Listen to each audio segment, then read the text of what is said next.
Hello everyone, welcome to competitive math centre. আজকে আমি তোমাদের টাইম অ্যান্ড ওয়ার্কের ওপরে একটা ক্লাস করাবো। টাইম অ্যান্ড ওয়ার্কের খুব পরিচিত আর খুব ইম্পর্টেন্ট কয়েকটা অঙ্ক করাবো, যেই অঙ্কগুলো পরীক্ষাতে ভীষণ রকমভাবে এসে থাকে। তো এই অঙ্কগুলো পরীক্ষার সময় তোমরা সঠিক অ্যাপ্লাই করে এবং এফিসিয়েন্সি কনসেপ্ট কাজে লাগিয়ে কিভাবে করবে সেইটাই আজকে আমি তোমাদের শেখাবো। ওকে, তো দেখো, টাইম অ্যান্ড ওয়ার্কের অঙ্কগুলো করার জন্য আমাদেরকে একটা ফর্মুলা মনে রাখতে হবে। সেটা হচ্ছে total work equal to total time into total efficiency. মানে টোটাল কাজের পরিমাণ ইকুয়াল টু ওই কাজটা করতে কতটা সময় লাগছে সেটা, এবং যিনি ওই কাজটা করছে বা যে মেশিন দিয়ে ওই কাজটা করা হচ্ছে সেই মেশিন বা সেই লোকটির কাজ করার ক্ষমতা, এই দুটোকে যদি আমরা মাল্টিপ্লাই করি তাহলে টোটাল কাজের পরিমাণটা বেরিয়ে যাবে। ঠিক আছে, এফিসিয়েন্সি মানে কি? এফিসিয়েন্সি মানে আর কিছুই না, টোটাল কাজ করার ক্ষমতা। মানে 1 ঘন্টা বা 1 মিনিটে একজন ব্যক্তি বা একটি মেশিন কতটুকুনি কাজ করতে পারছে সেটাকেই বলা হচ্ছে এফিসিয়েন্সি। ধরা যাক এক ব্যক্তি 5 ঘন্টাতে একটি কাজ শেষ করতে পারে এবং ওই ব্যক্তির এফিসিয়েন্সি হয়ে যাচ্ছে 2, মানে 1 ঘন্টাতে ওই ব্যক্তিটি 2 ইউনিট কাজ করার ক্ষমতা রাখে। ঠিক আছে, তাহলে 1 ঘন্টায় ওই ব্যক্তি 2 ইউনিট কাজ করতে পারে এবং টোটাল কাজটা করতে ওর কত টাইম লাগছে? 5 ঘন্টা টাইম লাগছে। তাহলে 5 ঘন্টাতে ও টোটাল কতটা কাজ করতে পারবে? 5 ইন্টু 2, মানে টোটাল ও 10 ইউনিট কাজ করতে পারবে, তাই তো? এবারে যেহেতু 5 ঘন্টাতে ও পুরোটা কাজ শেষ করে ফেলতে পারে, তাই এখান থেকে তো আমরা বলতেই পারি যে টোটাল কাজের পরিমাণ হচ্ছে 10 ইউনিট। তাহলে দেখো, এখান থেকে এই টোটাল টাইম আর টোটাল এফিসিয়েন্সি এই দুটোকে মাল্টিপ্লাই করে আমরা টোটাল কাজের পরিমাণটা বের করে ফেলতে পারলাম। বুঝতে পারলে? তাহলে দেখো, অনেক সময় আবার অঙ্কে তোমাকে এটা দিয়ে দেবে যে টোটাল টাইমটা দিয়ে দিল আর টোটাল কাজের পরিমাণ কত সেটা দিয়ে দিল এবং এফিসিয়েন্সি বের করতে দিল। তখন আমরা কি করব? ওয়ার্ককে টাইম দিয়ে ডিভাইড করব, তাহলেই এফিসিয়েন্সি বেরিয়ে যাবে, তাই তো? আবার ধরো টোটাল ওয়ার্ক দিয়ে দিল আর টোটাল এফিসিয়েন্সি দিয়ে দিল, তাহলে টাইম বের করার জন্য কি করব? ওয়ার্ককে আমরা এফিসিয়েন্সি দিয়ে ডিভাইড করব, তাহলেই টাইমটা বেরিয়ে যাবে, তাই তো? আচ্ছা, এবার দেখো, আরেকটা ইম্পর্টেন্ট জিনিস তোমাদেরকে এখানে মনে রাখতে হবে, সেটা হচ্ছে এফিসিয়েন্সি সবসময় ইনভার্সলি প্রপোর্শনাল টু টাইম। মানে এফিসিয়েন্সি আর সময় এই দুটোর মধ্যে সবসময় ব্যস্তানুপাতিক সম্পর্ক হয়। কীরকম? যদি এফিসিয়েন্সি বাড়ানো হয় তাহলে কি টাইমটা কমে যাবে, আর এফিসিয়েন্সি যদি কমিয়ে দেওয়া হয় তাহলে টাইমটা বেড়ে যাবে। যেমন ধরো, ওই ব্যক্তিটির কাজ করতে টোটাল টাইম লাগছে 5 ঘন্টা এবং এফিসিয়েন্সি হচ্ছে 2 ইউনিট। ধরো আমি বলছি ওর এফিসিয়েন্সি হচ্ছে 2 এর জায়গায় আমি 4 করে দিলাম। ঠিক আছে, ওর এফিসিয়েন্সি 4 ইউনিট, মানে 1 ঘন্টাতে ও 4 ইউনিট কাজ করতে পারে। ঠিক আছে, তাহলে ওর সেক্ষেত্রে টাইম কত লাগবে? দেখো, টোটাল কাজের পরিমাণ তো 10। ঠিক আছে, ধরো টোটাল কাজের পরিমাণ 10 দিয়ে দিয়েছে এবং এফিসিয়েন্সি দিয়ে দিল 4, তাহলে ওর করতে কতক্ষণ টাইম লাগবে? কাজটা করতে 10/4, তাই তো? 10/4 মানে ওর টাইম লাগবে 2.5 আওয়ার্স। তাহলে দেখো, যখনই আমি এফিসিয়েন্সি 2-এর জায়গায় 4 করে দিলাম তখনই কিন্তু টাইমটা 5-এর জায়গায় কমে গিয়ে 2.5 হয়ে গেল। তার মানে কি, যখনই আমি এফিসিয়েন্সি বাড়িয়ে দিচ্ছি তখনই কিন্তু টাইমটা কমে গেল। এফিসিয়েন্সি আমি ডাবল করে দিলাম এবং সেখানে টাইমটা কিন্তু হাফ হয়ে গেল। ঠিক আছে, আবার ধরো এফিসিয়েন্সি 2-এর জায়গায় আমি 1 করলাম, তাহলে টোটাল কাজের পরিমাণ 10ই আছে, তাহলে তখন টাইম কত হবে? যখন তোমাকে এফিসিয়েন্সি দিয়ে দিয়েছে আর ওয়ার্ক দিয়ে দিয়েছে, টাইম কীভাবে বার করবে? ওয়ার্ককে এফিসিয়েন্সি দিয়ে ডিভাইড করব, মানে 10/1 ইকুয়াল টু টাইম লাগছে 10 আওয়ার্স। তাহলে দেখো, এফিসিয়েন্সি যখন আমি হাফ করে দিলাম তখন কি টাইমটা ডাবল হয়ে গেল। আগে 5 ঘন্টা টাইম লাগছিল এবং এফিসিয়েন্সি হাফ করে দিতে টাইমটা ডাবল হয়ে গেল। তাহলে এখান থেকে আমরা বুঝতে পারছি যে এফিসিয়েন্সি যখনই আমরা বাড়িয়ে দিচ্ছি তখনই কিন্তু টাইমটা কমে যাচ্ছে, আর যখনই আমরা এফিসিয়েন্সি কমিয়ে দিচ্ছি তখনই কিন্তু টাইমটা বেড়ে যাচ্ছে। সেটাই স্বাভাবিক। যদি আমাদের কাজ করার ক্ষমতা কমে যায় তাহলে সেক্ষেত্রে একটা কাজ করতে আমাদের অনেকটা বেশি টাইম লাগবে, আর কাজ করার ক্ষমতা যদি বেড়ে যায় তাহলে সেই একই পরিমাণ কাজ করতে কিন্তু টাইমটা অনেক কম লাগবে। ওকে, দেখো, এখান থেকে আমরা যেগুলো শিখলাম সেটা হচ্ছে total work equal to total time into total efficiency, time equal to work by efficiency, efficiency equal to work by time, আর efficiency is inversely proportional to time. তো টাইম অ্যান্ড ওয়ার্কের অঙ্কগুলো করার জন্য কিন্তু এই 4টে জিনিসই আমাদেরকে মনে রাখতে হবে। ঠিক আছে, তো আজকের ফার্স্ট অঙ্ক। আচ্ছা, আজকের ফার্স্ট অঙ্ক কি বলছে দেখো, to complete a work A takes 50% more time than B. If together they take 18 days to complete the work, how much time shall B take to do it? তাহলে কি বলছে যে একটা কাজ কমপ্লিট করতে এর 50% বেশি টাইম লাগে বিয়ের থেকে। ঠিক আছে, তাহলে বিয়ের ওই কাজটা করতে যা সময় লাগে এর ওই কাজটা করতে 50% বেশি সময় লাগে, কিন্তু দুজনে মিলে যদি একসাথে কাজটা করে তাহলে 18 দিনে পুরো কাজটা শেষ হয়। এখন প্রশ্ন হচ্ছে যে বি যদি ওই কাজটা করতো তাহলে বি কত দিনে কাজটা শেষ করতে পারতো? ঠিক আছে, তাহলে দেখো এখান থেকে আমরা কি করব, প্রথমে আমরা টাইমের রেশিওটা নিয়ে নেব, ঠিক আছে। পুরো অঙ্কটাই কিন্তু আমরা রেশিও ধরে করব। তো এখানে টাইমের কথা বলে দিয়েছে, সেই কারণে কিন্তু আমি টাইমের রেশিওটা নিয়ে নেব। তো আমি এখানে লিখছি এ এবং এখানে লিখছি বি, এখানে আমরা লিখব টাইমের রেশিওটা, ঠিক আছে। তো কি বলছে যে এর কাজটা করতে 50% বেশি টাইম লাগে বি এর থেকে, ঠিক আছে। তো আমি সেই জন্য ধরে নিচ্ছি যে বি এর টাইম লাগছে 100, তাহলে এর যদি 50% বেশি টাইম লাগে তাহলে এর কত টাইম লাগবে, 150 টাইম লাগবে। তো এখান থেকে কাটাকুটি করলে আমাদের রেশিওটা কত দাঁড়াবে, 3:2 হয়ে যাচ্ছে। এখান থেকে টাইমের রেশিওটা আমরা পেয়ে গেলাম, তাই তো। তাহলে দেখো বি এর যদি 2 ইউনিট টাইম লাগে, এর টাইম লাগছে 3 ইউনিট, তো এর টাইম বেশি লাগছে বি এর থেকে, তার মানে কি এর কাজ করার ক্ষমতা বি এর থেকে কম, তাই তো। আবার আমি তোমাদের একটু আগে কী বললাম যে টাইম আর এফিসিয়েন্সি হয়ে যাচ্ছে ইনভার্সলি প্রপোর্শনাল, তাই তো। তাহলে টাইমের রেশিও যদি 3:2 হয় তাহলে এফিসিয়েন্সি রেশিওটা কি হবে, ঠিক উল্টে যাবে, হয়ে যাবে 2:3, তাই তো। তাহলে দেখো এখান থেকে আমরা পেয়ে গেলাম যে এর এফিসিয়েন্সি হয়ে যাচ্ছে 2 এবং বি এর এফিসিয়েন্সি হয়ে যাচ্ছে 3। তাহলে এখান থেকে টোটাল এফিসিয়েন্সি আমরা কি বলতে পারি, এদের দুজনের এ প্লাস বি এর টোটাল এফিসিয়েন্সি কত, টোটাল এফিসিয়েন্সি হয়ে যাচ্ছে 2 + 3 মানে 5 হয়ে যাচ্ছে টোটাল এফিসিয়েন্সি। মানে 1 ঘন্টাতে, বা এখানে ডেজ দিয়েছে যেহেতু, একদিনে ওরা দুজনে মিলে একসাথে 5 ইউনিট ওয়ার্ক করতে পারে, তাই তো। আবার দেখো এখানে টোটাল টাইম দিয়ে দিয়েছে 18, তার মানে কি টোটাল কাজটা করতে ওদের 18 দিন টাইম লাগে। তো আমি একটু আগে তোমাদের যে ফর্মুলাটা বললাম সেটা কি বললাম, total work equal to total time into total efficiency, এই ফর্মুলাটা বললাম। এবারে দেখো এখানে টোটাল কাজ করতে কতদিন টাইম লাগে সেটা দিয়ে দিয়েছে এবং টোটাল এফিসিয়েন্সিটা আমরা পেয়ে গেছি। তাহলে এখান থেকে আমরা টোটাল ওয়ার্কটা বের করে নিতে পারবো। তো টোটাল ওয়ার্ক কত হবে, টোটাল ওয়ার্ক হয়ে যাবে, টোটাল টাইম কত, টোটাল টাইম হয়ে যাচ্ছে 18 এবং টোটাল এফিসিয়েন্সি আমরা 5 পেয়ে গেছি, তাহলে টোটাল ওয়ার্ক হয়ে যাচ্ছে 90 আমরা পেয়ে গেলাম, ঠিক আছে। 90 ইউনিট আমরা পেয়ে গেলাম টোটাল ওয়ার্ক। এবারে বলেছে যে in how much time shall B take to do it, তাহলে বি যদি এই কাজটা করতো বি এর কত টাইম লাগতো। এবারে দেখো বি যদি এই কাজটা করতো তার মানে কি বিকে টোটাল কতটা কাজ করতে হবে, টোটাল 90 ইউনিট কাজ করতে হবে। আবার বি এর এফিসিয়েন্সি কত, বি এর এফিসিয়েন্সি হয়ে যাচ্ছে কি 3। তাহলে টাইম বের করার জন্য আমরা কি করব, ওয়ার্ককে আমরা এফিসিয়েন্সি দিয়ে ডিভাইড করব, তাহলেই টাইম বেরিয়ে যাবে।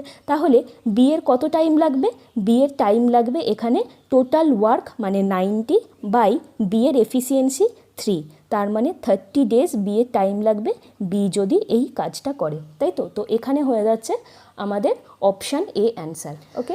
আচ্ছা নেক্সট অঙ্ক কি বলছে দেখো, Kamal can do a work in 15 days, Bimal is 50% more efficient than Kamal, the number of days Bimal will take to do the same piece of work is. তাহলে কি বলছে যে কমলের একটা কাজ করতে 15 ডেজ টাইম লাগে এবং বিমলের এফিসিয়েন্সি হয়ে যাচ্ছে কমলের থেকে 50% বেশি, তাহলে বলছে ওই কাজটা করতে বিমলের কতদিন টাইম লাগবে সেটা আমাদেরকে বের করতে হবে, ঠিক আছে।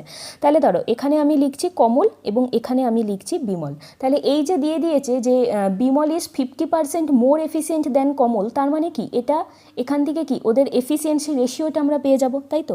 তাহলে এখান থেকে যদি আমরা এফিসিয়েন্সি রেশিওটা বার করতে চাই তাহলে কি হবে, বিমলের এফিসিয়েন্সি বেশি, Bimal is 50% more efficient than Kamal, তাহলে কমলের এফিসিয়েন্সি আমি 100 ধরে নিলাম, তাহলে বিমলের এফিসিয়েন্সি কত হবে, 150 হবে, তাই তো, যেহেতু বিমল 50% বেশি। তো এখান থেকে আমাদের এফিসিয়েন্সি রেশিওটা কত হবে, 2:3 হয়ে গেল এখান থেকে এফিসিয়েন্সির রেশিও, তাই তো। তার মানে কমলের এফিসিয়েন্সি যদি 2 হয় বিমলের এফিসিয়েন্সি হয়ে যাচ্ছে 3। যেহেতু কমলের এফিসিয়েন্সি বিমলের এফিসিয়েন্সি থেকে কম, সেই কারণে কি কমলের টাইম বিমলের টাইমের থেকে অনেকটা বেশি লাগবে, যদিও এখানে আমাদের কিন্তু টাইমের রেশিওটা বের করার প্রয়োজন হচ্ছে না, ঠিক আছে। আবার দেখো এখানে বলে দিয়েছে যে কমল একটা কাজ করতে 15 দিন টাইম লাগায়, ঠিক আছে। আবার কমলের এফিসিয়েন্সি আমরা পেয়ে গেছি 2, তো total work equal to total time into total efficiency, ঠিক আছে, এই হয়ে যাচ্ছে আমাদের ফর্মুলা, তাই তো। তো এখান থেকে যদি শুধু আমরা কমলের কথা বলি তাহলে কমলের কাজটা করতে কতদিন টাইম লাগে, মানে পুরো কাজটা করতে কতদিন টাইম লাগে সেটা দিয়ে দিয়েছে 15, এবং কমলের এফিসিয়েন্সি কত সেটাও আমরা পেয়ে গেছি। তাহলে এখান থেকে আমরা টোটাল ওয়ার্কটা পেয়ে যাব না, টোটাল ওয়ার্ক কী হবে, তাহলে টোটাল ওয়ার্ক হয়ে যাবে টোটাল টাইম মানে 15 ইন্টু কমলের এফিসিয়েন্সি হয়ে যাচ্ছে 2, তার মানে 30 ইউনিট আমরা পেয়ে গেলাম কিন্তু টোটাল ওয়ার্ক। তাহলে দেখো টোটাল ওয়ার্ক যদি যদি কমলের ক্ষেত্রে 30 ইউনিট হয়, বিমলের ক্ষেত্রেও তো 30 ইউনিট, কারণ এখানে একই পরিমাণ কাজের কথা বলা হয়েছে। তো প্রশ্ন দিয়েছে যে বিমলের ওই কাজটা করতে কতটা টাইম লাগবে। তো বিমলের ওই কাজটা মানে কি 30 ইউনিট কাজ বিমলকে করতে হবে। তো বিমলের কত টাইম লাগবে তার মানে কি এখানে টাইম জানতে চেয়েছে। তাহলে ওয়ার্ককে যখনই আমরা এফিসিয়েন্সি দিয়ে ডিভাইড করব তখনই টাইম পেয়ে যাবো, তাই তো। তাহলে ওর টাইম কত লাগবে, বিমলের টাইম লাগবে টোটাল ওয়ার্ক মানে 30 বাই বিমলের এফিসিয়েন্সি কত, বিমলের এফিসিয়েন্সি হয়ে যাচ্ছে 3, তো 30/3 মানে হয়ে যাচ্ছে এখানে 10 ডেজ টাইম লাগবে বিমলের পুরো কাজটা কমপ্লিট করতে, মানে এখানে হয়ে যাচ্ছে অপশান এ অ্যান্সার। আচ্ছা, নেক্সট অঙ্ক কি বলছে, A and B can finish a piece of work in 30 days. They worked at it for 20 days and then B left. The remaining work was done by A alone in 20 more days. A alone can finish the work in, তাহলে কি বলছে, এ আর B দুজনে মিলে একসাথে কাজ করলে একটা কাজ 30 দিনে শেষ করতে পারে। দুজনে মিলে একসাথেই কাজ করা শুরু করেছিল এবং 20 ডেজ কাজ করার পর বি ছেড়ে চলে গেছে। আর বাকি যে কাজটা পড়ে আছে ওই কাজটা একাকে আরও 20 দিন এক্সট্রা দিয়ে কাজটা কমপ্লিট করতে হয়েছে। তাহলে প্রশ্ন হচ্ছে যে এ একা যদি প্রথম থেকে শেষ অবধি কাজটা করতো তাহলে কতদিনে কাজটা শেষ করতে পারতো। ঠিক আছে, ভালো করে বুঝে নিয়েছো। ঠিক আছে, অঙ্কের মানে কিন্তু ক্লিয়ার থাকতে হবে, না হলে কিন্তু অঙ্ক করা খুব মুশকিল হয়ে যাবে। দেখো, এ আর বি দুজনে মিলে যদি একসাথে কাজটা করে তাহলে 30 দিনে কাজটা শেষ করতে পারে, তাই তো। তো এ আর বি দুজনে মিলে একসাথে যদি কাজটা করে তাহলে 30 ডেজে কাজটা কমপ্লিট করতে পারে, এটাই বলেছে। আচ্ছা, দুজনে মিলে কিন্তু একসাথেই কাজটা করা শুরু করেছিল এবং 20 ডেজ কাজ করার পর বি ছেড়ে চলে গেছে, তাই তো। তাহলে বি কতদিন কাজটা করেছে, বি কাজটা করেছে 20 ডেজ। তো বি কাজটা করেছে 20 ডেজ, ওকে। এবং তারপর কি বলেছে, the remaining work was done by A alone in 20 more days. বাকি যেইটুকুনি কাজ পড়ে আছে ওই কাজটা এর একাকে করতে আরও 20 দিন বেশি সময় লাগে। তার মানে এ টোটাল কতদিন কাজ করলো, এ আরও বেশি 20 দিন বেশি টাইম লাগে। তার মানে কি এ বি এর সাথে তো 20 দিন কাজ করেছে এবং বি ছেড়ে চলে যাওয়ার পর আরও 20 দিন বেশি টাইম লেগেছে করতে। তার মানে এ প্রথম থেকে শেষ অবধি টোটাল কতদিন কাজ করলো, টোটাল 40 ডেজ কাজ করলো। ঠিক আছে, এবারে ভালো করে বোঝার চেষ্টা করো। বি এর কাজ করার কথা ছিল কিন্তু 30 দিন, তাই তো। বি এর 30 দিন কাজ করার কথা ছিল কিন্তু বি কাজ করেছে 20 দিন। তো বি কতদিন কাজ করলো না, বি 10 দিন কাজ করলো না, তাই তো। বি 10 দিন মানে 10 ডেজ ও কাজ করলো না, তাই তো। এবং এর কতদিন কাজ করার কথা ছিল, এরও কিন্তু 30 দিন কাজ করার কথা ছিল কিন্তু একে 40 দিন কাজ করতে হয়েছে। তার মানে কি ওকে আরও 10 দিন এক্সট্রা কাজ করতে হয়েছে, তাই তো। তো একে আরও 10 ডেজ এক্সট্রা কাজ করতে হয়েছে, কিন্তু ওর তো এক্সট্রা কাজ করার কথা ছিল না। তাহলে ওকে এক্সট্রা আরও 10 দিন কেন কাজ করতে হয়েছে, কারণ বি 10 দিন আগে ছেড়ে চলে গেছে বলে একে ওই কাজটা মেকআপ করার জন্য আরও 10 দিন এক্সট্রা কাজ করতে হয়েছে। এই অবধি বুঝেছো সবাই। তাহলে দেখো এখান থেকে আমরা কি বলতে পারি, বি 10 দিনে যতটা কাজ করলো না, বি 10 দিনে যতটা কাজ করলো না, এ 10 দিন এক্সট্রা দিয়ে ততটা কাজ কমপ্লিট করেছে, তাই তো। তাহলে বি এর 10 দিনের কাজ, বি এর 10 দিনের কাজ মানে বি ইন্টু 10, ধরো আমি ধরে নিচ্ছি বি এর এফিসিয়েন্সি হয়ে যাচ্ছে বি, এবং ও 10 দিনে কতটা কাজ করতে পারতো যেটাও করেনি, বি ইন্টু 10, তাই তো।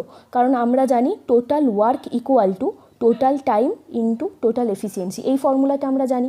তার মানে কি এখান থেকে টোটাল ওয়ার্কটা আমি বের করলাম, মানে বি কতটুকুনি কাজ করলো না সেটা আমি বার করলাম, বি ইন্টু 10। তাহলে এই যে বি যতটুকুনি কাজ করলো না এটার সাথে আমরা কি ইকুয়াল করব, এ এক্সট্রা কতদিন কাজ করেছে সেইটা, তাই তো। তো এ এক্সট্রা কতদিন কাজ করেছে, এ এক্সট্রা 10 দিন কাজ করেছে। তাহলে এ 10 দিনে এক্সট্রা কতটা কাজ করতে পারে, 10 ইন্টু এ কাজ করতে পারে, যদি আমরা এর এফিসিয়েন্সিটা এই ধরে নিই। তাহলে B into 10 equal to 10 into A. তাহলে এখান থেকে যদি আমরা 10গুলো কেটে দিই তাহলে এ ইকুয়াল টু আমরা বি পাচ্ছি, তাই তো। এ ইকুয়াল টু আমরা বি পেলাম, তার মানে কি এর এফিসিয়েন্সি যা বি এর এফিসিয়েন্সিও তাই। ঠিক আছে, তাহলে দুজনেই যদি ইকুয়াল টু হয় তো এদের এফিসিয়েন্সিটা ইকুয়াল টু আমরা 1 ধরে নিই। এবারে দেখো, তাহলে ওরা দুজন মিলে যদি আবার একসাথে কাজ করে তাহলে 30 দিনে টোটাল কাজটা কমপ্লিট করতে পারে। তাহলে এখান থেকে আমরা টোটাল ওয়ার্কটা বের করে নিতে পারবো না, কারণ টোটাল টাইম তো আমরা জানি যে 30, এবং দুজনের টোটাল এফিসিয়েন্সি আমরা কিন্তু পেয়ে গেছি 1 করে, মানে দুজনেরই 1। তার মানে টোটাল এফিসিয়েন্সি কত, a প্লাস বি 2, তাই তো total efficiency a plus B এর কত 1 প্লাস 1 হয়ে যাচ্ছে 2। তাহলে দেখো টোটাল টাইম হয়ে যাচ্ছে 30 ডেজ এবং টোটাল এফিসিয়েন্সি হয়ে যাচ্ছে 2। তাহলে টোটাল ওয়ার্ক কত, টোটাল ওয়ার্ক হয়ে যাচ্ছে 60 ইউনিট। পেয়ে গেলাম আমরা টোটাল ওয়ার্ক। এবার দেখো অঙ্কটাতে কি বলেছে যে A alone can finish the work in, তাহলে এ যদি প্রথম থেকে শেষ অবধি কাজটা করতো তাহলে এ একা কতদিনে কাজটা শেষ করতে পারতো, তাই তো। তাহলে দেখো এর টাইমটা জানতে চেয়েছে, তো এর টাইম জানার জন্য আমাদেরকে কি করতে হবে, ওয়ার্ককে এফিসিয়েন্সি দিয়ে ডিভাইড করতে হবে, তাই তো। তো ওয়ার্ক আমরা পেয়ে গেছি 60, আবার এর এফিসিয়েন্সিও আমরা জানি 1, তাহলে এর টাইম কত লাগবে 60/1, মানে হয়ে যাচ্ছে 60 ডেজ টাইম লাগতো যদি এ প্রথম থেকে শেষ অবধি কাজটা কমপ্লিট করতে পারতো। ঠিক আছে, তো এই টাইপের অঙ্কগুলো কিন্তু তোমরা এইভাবে করবে। আচ্ছা, নেক্সট অঙ্ক আর খুব ইম্পর্ট্যান্ট অঙ্ক, মন দিয়ে শুনবে। বলছে A can do a piece of work in 14 days which B alone can do in 21 days. They begin together but 3 days before the completion of the work A leaves off. The total number of days for the work to be completed is. তাহলে কি বলছে যে একটা কাজ এর করতে time লাগে 14 days এবং ওই কাজটা বি এর আকার করতে টাইম লাগে 21 ডেজ। ওরা একসাথেই কাজ করা শুরু করেছিল, কিন্তু কাজটা শেষ হওয়ার 3 দিন আগে, কাজটা শেষ হওয়ার 3 দিন আগে এ ছেড়ে চলে গেছে। তো প্রশ্ন হচ্ছে যে পুরো কাজটা শেষ হতে কতদিন টাইম লেগেছে। ঠিক আছে, খুব ইম্পর্টেন্ট অঙ্ক কিন্তু। ওকে, তাহলে দেখো প্রথমেই এখানে আমরা টোটাল ওয়ার্কটা বের করে নেব। ঠিক আছে, তো আমি এখানে লিখছি এ এবং এখানে আমি লিখলাম বি। তো আমি আগে টাইমটা লিখে নিই যে টাইমগুলো কী কী দিয়েছে। তো এর একটা কাজ করতে টোটাল কতদিন টাইম লাগছে, 14 ডেজ টাইম লাগছে এবং বি এর টাইম লাগছে 21 ডেজ। তো এক্ষেত্রে প্রথমেই আমরা কি করব, টোটাল ওয়ার্কটা বের করে নেব। ঠিক আছে, টোটাল ওয়ার্কটা বের করে নেব। তো টোটাল ওয়ার্ক বের করার জন্য আমাদেরকে কি করতে হবে, যে টাইমগুলো দিয়ে দেবে সেই টাইমগুলো লসাগু নিয়ে নিতে হবে বা এলসিএম নিয়ে নিতে হবে। ঠিক আছে, তাহলে এলসিএম আমরা যেটা পাবো সেটাই আমরা টোটাল ওয়ার্ক হিসেবে ধরবো। ঠিক আছে, তো এখানে 14 আর 21 এর লসাগু নিতে হবে। তো এদের লসাগু কত হবে, এদের লসাগু হয়ে যাচ্ছে 42। তাহলে টোটাল ওয়ার্ক আমরা পেয়ে গেলাম 42। আবার আমরা একটা ফর্মুলা জানি না যে total work equal to total time into total efficiency, এই ফর্মুলাটা আমরা জানি। তাহলে দেখো টোটাল ওয়ার্ক আমরা পেয়ে গেছি, টাইমগুলোও আমরা জানি, তাহলে এফিসিয়েন্সি বের করার জন্য কি ওয়ার্ককে আমাদেরকে টাইম দিয়ে ডিভাইড করতে হবে, তাই তো। তো এবারে আমরা এফিসিয়েন্সি রেশিওটা নিয়ে নেব। তাহলে এর এফিসিয়েন্সি কত হবে 42/14 মানে 3, আর বি এর এফিসিয়েন্সি কত হবে, বি এর এফিসিয়েন্সি হয়ে যাচ্ছে 2। তো এর এফিসিয়েন্সি 3 এবং বি এর এফিসিয়েন্সি 2 পেয়ে গেলাম। মানে হচ্ছে যে এ 1 ডেজে 3 ইউনিট কাজ করতে পারে এবং বি 1 ডেজে 2 ইউনিট কাজ করতে পারে। এটাই তো এফিসিয়েন্সি, মানে আমি তোমাদেরকে যেটা বুঝিয়েছি, তাই তো। তাহলে দেখো এখান থেকে কিন্তু আমরা আবার টোটাল এফিসিয়েন্সিটাও নিয়ে নিতে পারছি। কত হবে টোটাল এফিসিয়েন্সি, 3 + 2 5 হয়ে যাচ্ছে টোটাল এফিসিয়েন্সি। ঠিক আছে, এবারে দেখো ভালো করে কাজটা কি বলেছে অঙ্কে, যে কাজটা শেষ হওয়ার 3 দিন আগে এ ছেড়ে চলে গেছে, তাই তো। তার মানে কি লাস্ট 3 দিন কাজটা কে করেছে, লাস্ট 3 দিন কাজটা বি একা করেছে। দুজনে মিলে কিন্তু কাজটা একসাথেই শুরু করেছিল এবং কাজটা শেষ হওয়ার 3 দিন আগে এ ছেড়ে চলে যাওয়ার জন্য লাস্ট 3 দিন কে কাজ করেছে, লাস্ট 3 দিন বি একা কাজ করেছে। আবার বি একদিনে 2 ইউনিট কাজ করতে পারে, তাহলে বি 3 দিনে টোটাল কতটা কাজ করেছে, 3 × 2 মানে টোটাল 6 ইউনিট কাজ করেছে লাস্ট 3 দিনে, তাই তো। আবার জানি আমরা টোটাল ওয়ার্ক হয়ে যাচ্ছে 42 এবং লাস্ট 3 দিন কতটা কাজ হয়েছে, লাস্ট 3 দিন 6 ইউনিট কাজ হয়েছে, তাই তো। লাস্ট 3 দিন 6 ইউনিট কাজ হয়েছে, যেখানে টোটাল ওয়ার্ক হয়ে যাচ্ছে 42 ইউনিট। তাহলে টোটাল ওয়ার্ক থেকে যদি আমরা এই লাস্টের 3 দিনের কাজ বাদ দিয়ে দিই তাহলে কত পড়ে থাকছে, 36 ইউনিট কাজ পড়ে থাকছে। তাহলে দেখো বি তো প্রথম থেকে শেষ অবধি কাজ করেছে, বি তো মাঝপথে ছেড়ে চলে যায়নি, মাঝপথে ছেড়ে চলে গেছে এ। তাহলে দেখো টোটাল ওয়ার্ক থেকে যদি শুধু আমরা লাস্টের 3 দিনের কাজ বাদ দিয়ে দিই, যেটা পড়ে থাকছে এই 36 ইউনিট, এই 36 ইউনিট এ আর বি দুজনে মিলে একসাথে কাজ করেছে, তাই তো। আবার দুজনে মিলে একসাথে কাজ করলে টোটাল এফিসিয়েন্সি কত 5 এবং টোটাল ওয়ার্ক এখন পড়ে আছে 36। তাহলে এই 36 ইউনিট ওয়ার্ক 5 এফিসিয়েন্সি নিয়ে করতে কত দিন টাইম লাগে সেটা যদি আমরা বার করতে পারি তাহলেই তো আমরা পেয়ে যাব যে বি এ কতদিন কাজ করার পর ছেড়ে চলে গিয়েছিল, তাই তো। তাহলে এই টাইমটা কতদিন লাগবে করতে, 36 ইউনিট ওয়ার্ক দুজনে মিলে একসাথে করেছে 5 এফিসিয়েন্সি নিয়ে, তাহলে কতদিন টাইম লাগবে? 36/5 মানে 7/1/5 ডেজ টাইম লেগেছে। তার মানে এখান থেকে আমরা যেটা বুঝলাম যে 7×1 5 দিন কাজ করার পর এ ছেড়ে চলে গেছে এবং তারপর লাস্ট 3 দিন বি একা কাজ করে পুরো কাজটা কমপ্লিট করেছে, তাই তো। কিন্তু এখানে বলেছে যে the total work of days for the work to be completed, তার মানে কি পুরো কাজটা করতে টোটাল কতদিন টাইম লেগেছে। তাহলে টোটাল টাইম কত? টোটাল টাইম হয়ে যাচ্ছে এ আর বি দুজনে মিলে একসাথে করেছে 7/1/5 ডেজ প্লাস বি এর একা কাজ করেছিল 3 দিন, তার মানে 7/1/5 প্লাস 3 মানে 10/1/5 ডেজ। ঠিক আছে, তো এখানে হয়ে যাচ্ছে অপশান সি অ্যান্সার। তো এটা আমি তোমাদের একটা প্রসেস দেখালাম, এটা কিন্তু আরেকটা প্রসেসেও হয়, সেটাও আমি তোমাদের দেখিয়ে দিচ্ছি। ঠিক আছে, সেকেন্ড মেথড দেখো ভালো করে। টোটাল ওয়ার্ক হয়ে যাচ্ছে 42, এই অবধি আমরা বের করেছি। টোটাল ওয়ার্ক হয়ে যাচ্ছে 42 ইউনিট এবং টোটাল এফিসিয়েন্সি কত? টোটাল এফিসিয়েন্সি হয়ে যাচ্ছে কি 5। ঠিক আছে, এই অবধি আমরা বের করেছি, এই অবধি ঠিক আছে। এবার দেখো অঙ্কটাতে বলেছে যে লাস্ট 3 দিন আগে এ ছেড়ে চলে গেছে। ঠিক আছে, তো লাস্ট 3 দিনে এর কাজের পরিমাণ কত? Last 3 days in last 3 days work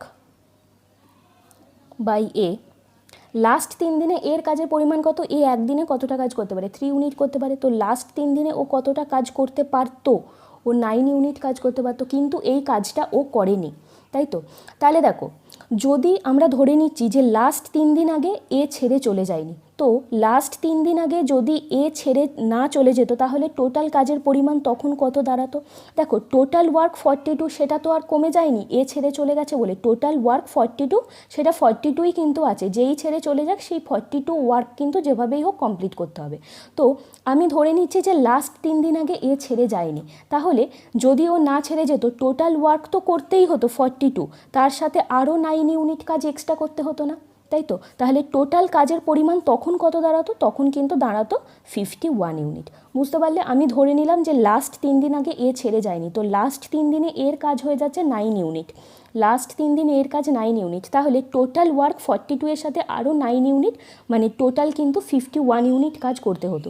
তো এই যে টোটাল 51 ইউনিট কাজ, এই কাজটা কি শুধু একে একাকে বা বিকে একাকে করতে হতো না, তখন এই 51 ইউনিট কাজটা দুজনকে একসাথেই করতে হতো, কারণ আমি ধরে নিয়েছি কিন্তু যে এ ছেড়ে যায়নি। তাহলে তখন টাইম কত লাগতো? তখন টাইম লাগতো 51 বাই এদের টোটাল এফিসিয়েন্সি 5, তো হয়ে যেত তখন 10/1/5 ডেজ, আমাদের কিন্তু ডাইরেক্ট অ্যান্সার বেরিয়ে যেত। ঠিক আছে, তো তোমরা এই মেথডটা কাজে লাগিয়েও করতে পারো বা এই মেথড কাজে লাগিয়েও করতে পারো। তো যেই প্রসেসেই করো না কেন কনসেপ্ট যেন ক্লিয়ার থাকে, কোনো রকম ডাউট যেন কনসেপ্টে না থাকে। ওকে, তো আজকের জন্য কিন্তু এই কটা অঙ্কই থাকলো। কেমন লাগলো আজকের ক্লাসটা সেটা অবশ্যই কিন্তু তোমরা আমাকে কমেন্ট করে জানিও। যদি ভালো লাগে তাহলে একটা লাইক করে দিও এবং বন্ধুদের সাথে যতটা পারবে শেয়ার করতে থাকো। আর যারা নতুন এলে আজকে আমার চ্যানেলে, তাদের যদি আজকের ক্লাসটা ভালো লেগে থাকে তাহলে কিন্তু অবশ্যই চ্যানেলটাকে সাবস্ক্রাইব করে নিও এই ধরনের আরও ভিডিও এবং ম্যাথের শর্টকাট ট্রিক পাওয়ার জন্য।